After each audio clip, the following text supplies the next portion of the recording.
तो नमस्कार दोस्तों, कैसे हैं आप लोग? उम्मीद है आप लोग सभी स्वस्थ होंगे, अच्छे होंगे और खुश होंगे और यही मेरी भगवान से प्रार्थना है। तो आज का टॉपिक शुरू करते हैं अपने गुरु से। गुरु मतलब टीचर, है ना? तो आज टीचर के ऊपर हम ज़रा डिस्कस करेंगे, मतलब एक बातें करेंगे, ठीक है? तो गुरु हमारे जब हम पैदा होते हैं, तो सबसे पहला गुरु हमारे माता-पिता जी, ठीक है? जिन्हें हमें कभी नहीं भूलना चाहिए, है ना? उनकी वजह से हम इस दुनिया में, इस धरती में आए। तो सबसे बड़े गुरु हमारे माता-पिता जी, जिन्होंने हमें हर कुछ सिखाया, खाना खिलाना सिखाया, चलना सिखाया, बोलना सिखाया, है ना? एक-एक एक-एक चीज़ सिखाया हमें,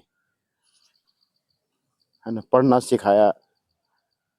शुरू शुरू में जब हम दुनिया में आते हैं, तो हमें हमारे माँ-बाप ही हमें सब सिखाते हैं, सब कुछ सिखाते हैं। तो सबसे बड़े गुरु तो हमारे माता-पिता जी है ना? जिन्होंने हमें भगवान के बारे में बताया, अच्छे-बुरे बातें बताई, है ना? ऊँच-नीच समझाया, मतलब कई बातें सिखाई। तो उन माता-पिता को हम प्रणाम करते हैं, सॉरी, और उनको याद करते हैं, है ना? उसके बाद जब हम दुनिया दुनिया में देखने के लिए हमें दिखाया दुनिया, अ, स्कूल समझ लो, स्कूल ही है मतलब। तो प्राइमरी स्कूल में जब हम दाखिल हुए, है ना? और उसके बाद हमारी ज़िंदगी आगे बढ़ती गई, चलती गई आगे-आगे। तो वहाँ पर भी मतलब हमारे कई गुरु आए, कई गए हमारी ज़िंदगी में, है ना? स्कूल टाइम के गुरु, अपने दोस्त गुरु बने, है ना? अपने सीनियर गुरु बने, अपने जूनियर गुरु बने, कई गुरु बने। मुझे तो अभी भी याद है, जब मेरे फ़ादर साहब ने मुझे पहली बार स्कूल में लेकर गए, दाखिला कराने के लिए, एडमिशन कराने के लिए। अ, शायद लोअर केजी था उस टाइम तो आंगनवाड़ी वगैरह तो नहीं होता था। लोअर केजी में लेकर गए मुझे दाखिल कराने के लिए, फर्स्ट टाइम। स्कूल का मुँह नहीं देखा था उस टाइम तो। तो मुझे अभी भी याद है, मैं बहुत जिद करने लग गया वापस, अपने पिताजी का हाथ पकड़ने लग गया, पीछे कपड़े पकड़ने लगे कि भाई मुझे भी ले चलो अपने साथ। जब वापस रिटर्न होने लगे तो मुझे छोड़कर स्कूल में, तो टीचर ने बहुत जिद करके मेरे को खींचा और अलमारी में ऊपर बिठा दिया, मतलब छोटा कबर्ड होता था, उसके ऊपर बिठा दिया। तो मैंने, बेचारी लेडीज टीचर थी, लात मारा जिद करने कि मुझे छोड़ो बोलकर। तो अभी भी वो क्षण याद है मुझे कि बेचारा, उन्होंने वो भी सहा, टीचर है ना, सहा उन्होंने। तो ऐसा है। उसके बाद तो न जाने टीचर कितने बने, कितने आए, कितने गए ज़िंदगी में ना। और स्कूल टाइम में हमारे जैसे, उम, जब मैं खुद मुंबई से हिमाचल गया, अपने गाँव आया, तो उधर मेरे चाचा जी ने, भगवान सिंह राणा जी ने मुझे दाखिल कराया, वो ककीरा हाई स्कूल में। उधर भी दाखिल कराया, तो उधर 4th में मैंने एडमिशन लिया था, 4th क्लास। तो उधर मिस उमा बहन जी होती थी, भिक्कड़ गाँव से आती थी, उमा बहन जी। आप हमारे टाइम में जो जिन्होंने पढ़ा है, वो उमा बहन जी को पहचानते होंगे, है ना? आजकल मेरे ख्याल चुवाड़ी में रह रही हैं शायद। तो उमा बहन जी ने हमें पढ़ाया, वो भी याद है ना? उमा बहन जी ने हमें कैसे पढ़ाया, कितनी अच्छी टीचर थी वो। उसके बाद रत्ना बहन जी धर्मशाला की, है ना? भोपाल मास्टर की मिसेज़। ऐसे कई टीचर है जी, जिन्हें हम अभी भी याद करते हैं। रत्ना बहन जी बहुत अच्छी टीचर थी, है ना? उसके बाद फिर एनडीएस मास्टर, है ना? शक्ति पठानिया के नाम से उन्हें जाने जाते हैं। उसके बाद धर्मपाल मास्टर जी, बहुत गज़ब के लीडर, अपना टीचर। विद्यासागर मास्टर जी, मनोहर लाल मास्टर जी, है ना? अजय अजय मास्टर, जो अपना ये म्यूज़िक टीचर थे, हुआ करते थे हमारे टाइम में। उसके बाद अ, चंदानी चंदानी मास्टर, है ना? अ, तो कई नाम रखते थे हम। उस टाइम हम टीचर को कई नाम रखते थे जो हमें मारते थे ना। अजय मास्टर होते थे, कई कई मास्टर हुए। क्या नाम से कई मास्टर हुए, याद थोड़ा सा, थोड़ा भूल गया हूँ। तो बहुत से मास्टर हुए हमारे ना, जिन्हें हम अभी भी याद करते हैं।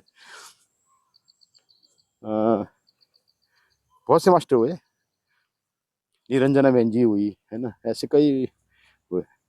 आदर्श बहन जी हुई, है ना, यशपाल मास्टर जी हुए, कई हुए। तो अभी भी याद आती है उनकी, और उनकी मार, उनका जो ट्रीटमेंट था हम हमारे ऊपर। तो ऐसा मतलब उनको नहीं भूलना चाहिए, है ना।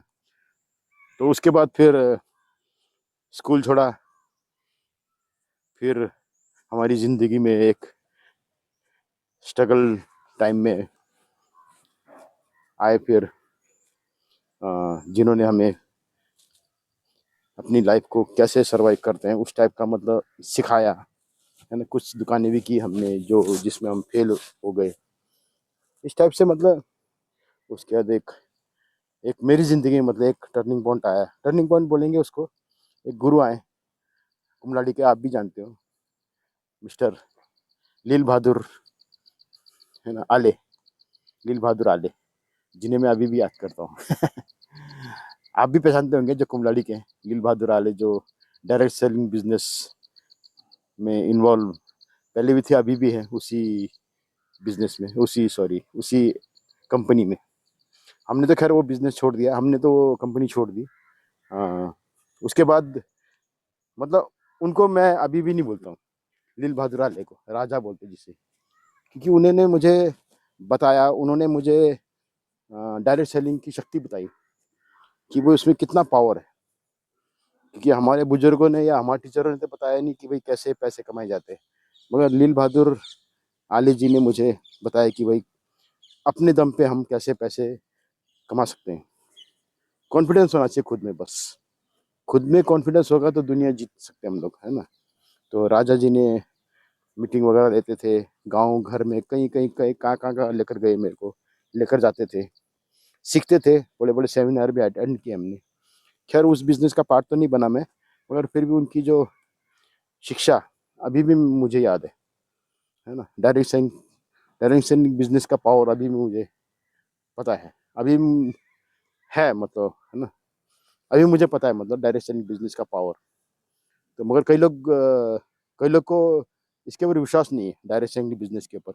मगर आज का तो जमाना कुछ और है, उस टाइम हमने ज्वाइन किया था, मेरे ख्याल से शायद 15 20 साल, 18 साल, 20 साल हो चुके हैं, है ना। उस टाइम की बात कर रहा हूँ। तो उस टाइम तो कुछ होता भी नहीं था, सोशल मीडिया भी नहीं थी, है ना। मोबाइल होती थी मगर वो नोकिया की छोटी सी बटन वाली, तो इतना नहीं था मालूम हमें।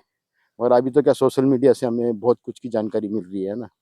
तो हर कुछ हम नेट में सर्च कर सकते हैं। एआई का ज़माना आ गया अब, तो एआई से हम लोग किसी भी प्रोडक्ट्स के बारे में या किसी की भी जानकारी हमें चाहिए तो हम ले सकते हैं ना, किसी भी फील्ड की। चाहे म्यूज़िक ले लो, चाहे अपना जो शौक उस शौक के विषय में हम लोग कुछ भी ले सकते हैं, है ना, उसका जानकारी सोशल मीडिया से। तो दोबारा कहता हूँ कि मतलब गुरु को नहीं भूलना चाहिए, है ना।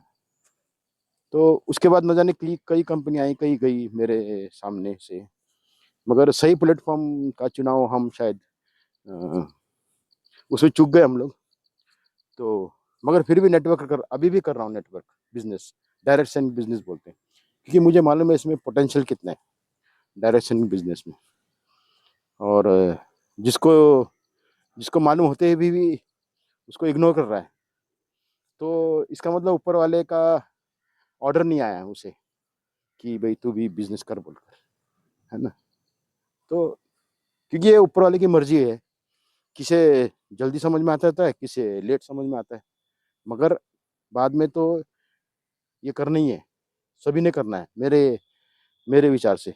मुझे विश्वास है कि सभी लोग इस बिजनेस को करेंगे, क्योंकि जैसे हम बड़ी बड़ी कंपनी के कस्टमर है ना, रिलायंस का देख लो, या मंत्रा का देख लो, या स्विगी जोमेटो का देख लो, या हर आपने चारों तरफ देख लो, कपड़े हम मंगाते हैं ऑनलाइन, है ना, किसी भी कंपनी से, स्विगी जोमेटो अमेजोन देख लो, है ना, ऐसा हर कंपनी से हम लोग कुछ ना कुछ मंगाते रहते हैं, है ना, तो वो हम उस उनके हम नेटवर्कर हैं, है ना, उस कंपनी का हम नेटवर्कर हैं, सीधी सी बात है।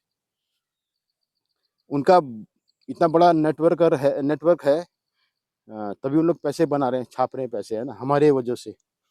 तो अगर आपको पैसे छापने हैं तो आप अपना नेटवर्क बनाओ, किसी फील्ड में, है ना, जिस फील्ड में आपको शौक है। मैं ये नहीं कहता कि भाई आप नेटवर्क मतलब बोले तो ये डायरेक्ट सेलिंग बिजनेस करो, ऐसा नहीं है। आप अपने बिजनेस को नेटवर्क के तौर में बनाओ ना, क्योंकि आज भी तो अंबानी या टाटा ग्रुप या कोई भी मतलब देख लो, उनका नेटवर्क है ना, तभी तो उन लोग पैसे बना रहे हैं। तो आप भी, अगर आपको भी पैसे का शौक है या आप भी पैसा बनाना चाहते हो, या आपके भी ड्रीम्स है, डिजायर्स हैं, और आप अपने नौकरी के दौरान नहीं उस सपने को पूरे कर पा रहे हो, तो आप भी अपना नेटवर्क बनाओ ना।